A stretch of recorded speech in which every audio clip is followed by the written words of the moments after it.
Well, everything I do has two themes: deglobalization, as the United States backs away from guaranteeing security that makes global trade possible, and depopulation.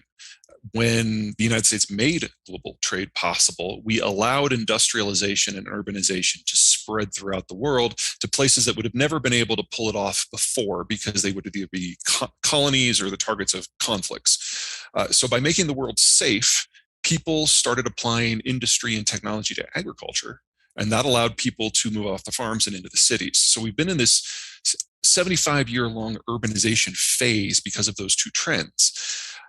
When you move from the farm into the city, you start having fewer kids, because when you're on the farm, kids are free labor. And when you are in the city, kids are really, really expensive pieces of mobile furniture that take money from you. I'm We're not familiar. stupid. We can do basic math. So we've gone in 2 generations from the average woman in the world having more than 5 kids to less than 3. And different countries have moved at different speeds. But as a rule, the poorer the country was in 1945, the faster this process has happened. The later adoptees of industrialization and globalization get to learn from everything that everyone has done before. And so in the case of China, they have gone from a rural system where the average woman had 6 kids to an urban system where the average woman has like 1.2 now in less than a lifetime. So they're going to be the first country, one of the first countries, to face a complete population crash.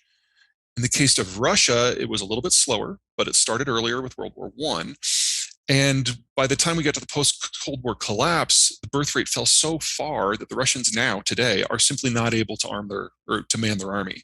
So this is their last gasp. This is their last chance if they're going to rewrite the borders. And that brings us back to geography.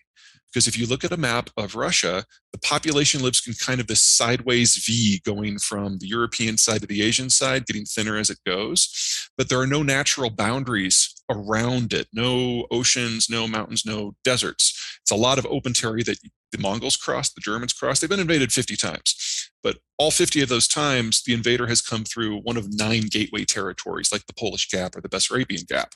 So the Russian plan is, with this last chance they have, to forward deploy to those gaps and plug them before they lose the military capacity to even try.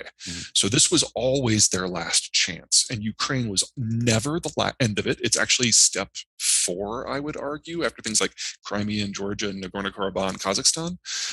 And it's not the end, because they still have to get to Bessarabia, they still have to get to Poland, they still have to get to the Baltic. So when they're done with Ukraine, we still have 6 more countries. We don't have good data anymore. Yeah. They really stopped reporting that several years ago. They started just fabricating stuff. But as of the last time that they reported data that was somewhat trustworthy, it was 59. Average age of male mortality, is now below the retirement age. And there's not a lot of leadership left. We're in this weird situation because of the demographics that they now have a total national elite of probably only about 150 people. Wow. And so every time one of them slips in the shower and falls on some bullets or chokes on a chicken bone or whatever it happens to be, it's a national crisis, because these people are irreplaceable. They're survivors from the KGB cadre from the late Cold War. They haven't trained up any new ones. They haven't had the institutional capacity to do that. So here in the United States, our elite is over 2 million people, because you can get into it from business. You can be a public servant like Biden. You can do a reality TV show and get elected like Trump. You can be in show business like Reagan. There's any number of ways, and it's a very churny, regenerating system. The Russians do not have that. So this is their last chance in terms of demographics, in terms of economics, in terms of military, in terms of leadership. They have to do it now. The CIA has gotten really good, or NSA, whoever's doing it has gotten really good at reading Putin's mail. I know this was under discussion before they really went into lockdown 5 years ago.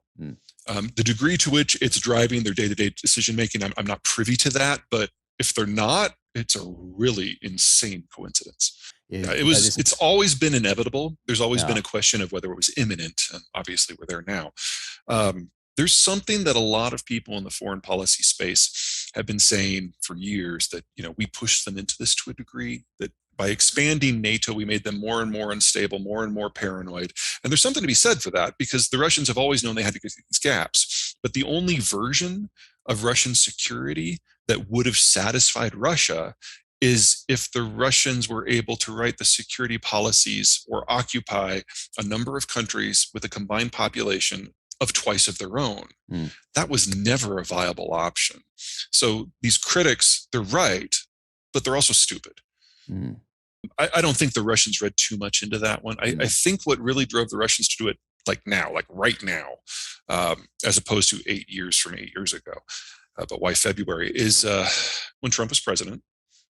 I'm sure you remember all the impeachment fun and games. The core issue there was that Trump tried to blackmail the current president of Ukraine, Zelensky, into getting dirt on Hunter Biden in exchange for continuing military support of Ukraine.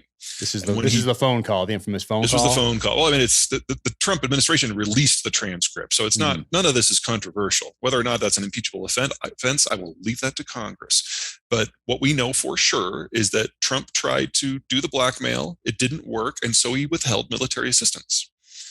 And so the military assistance that had been slowly building up stopped for a couple of years.